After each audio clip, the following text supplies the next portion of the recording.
Okay, so I'm adding products to the database for my Wheelbite calculator.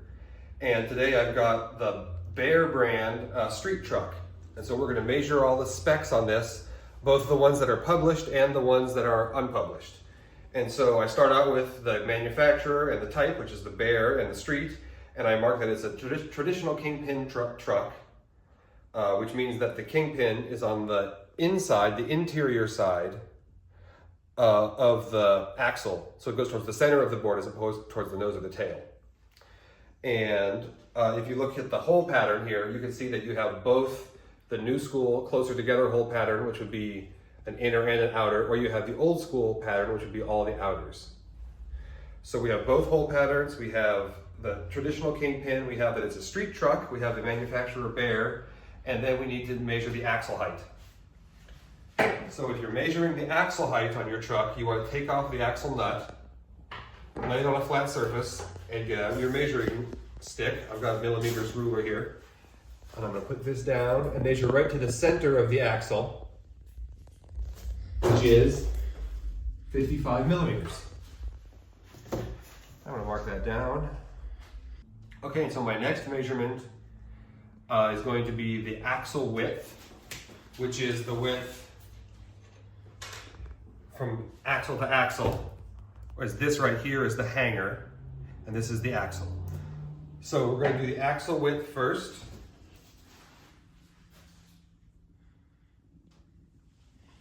And that is 226 millimeters. Next, we're going to take the axle base factor. Now, this is one of the ones that they don't tell you on the spec sheets that a truck manufacturer will usually publish.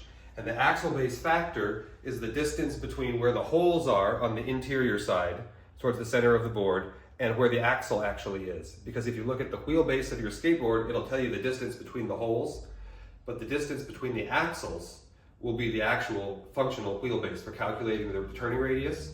And you have to know the distance, the extra distance that's added on from where the holes are screwed to where the axle actually is. So there's this little bit of distance right there that you have to add on twice, once for each truck.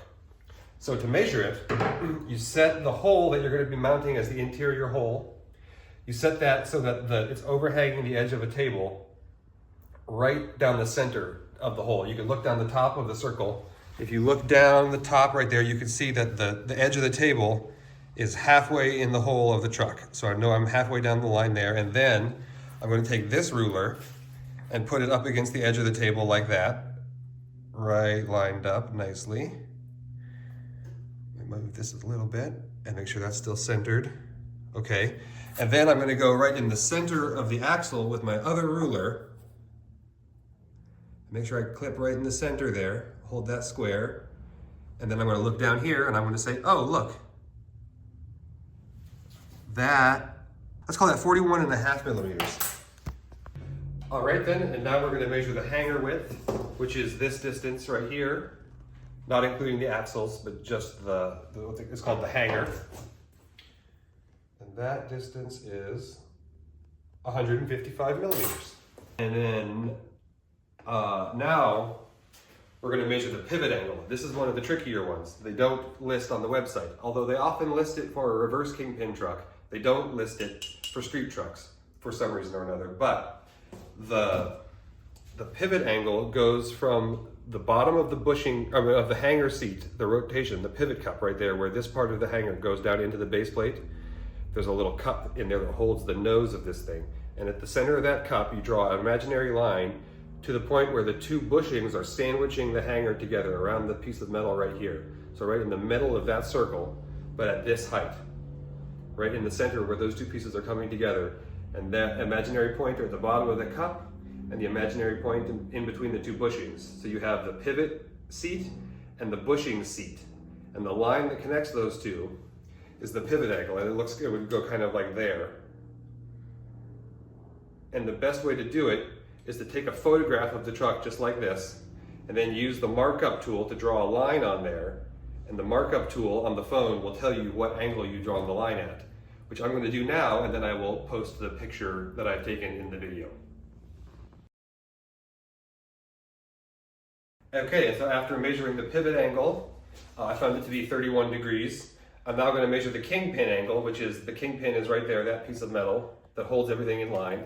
And it goes down into the base plate right there at a certain angle, whatever it might be. And I'm going to measure it the same way. I'm going to take a photo up down the side and then use the ruler on the markup tool and put the line of the ruler right through the center of that pin as far as my eye can see. And then it'll be displaying the angle that I've tilted the ruler to, and I'll use that to measure the degrees.